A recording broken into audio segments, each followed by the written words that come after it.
Changing your phone number on your PlayStation account is a straightforward process. Follow these steps to update your information quickly. Step 1. Sign into your account. Go to the PlayStation website or open the PlayStation app. Enter your login credentials to access your account. Step 2. Navigate to Account Settings.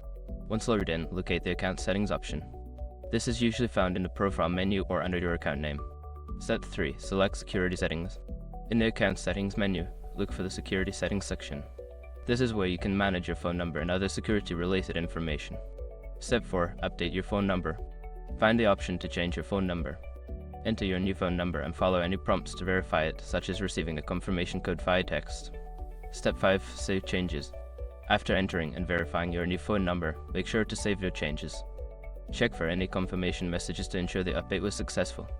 Now you have successfully changed your phone number on your PlayStation account. If you encounter any issues, consider reaching out to PlayStation support for assistance.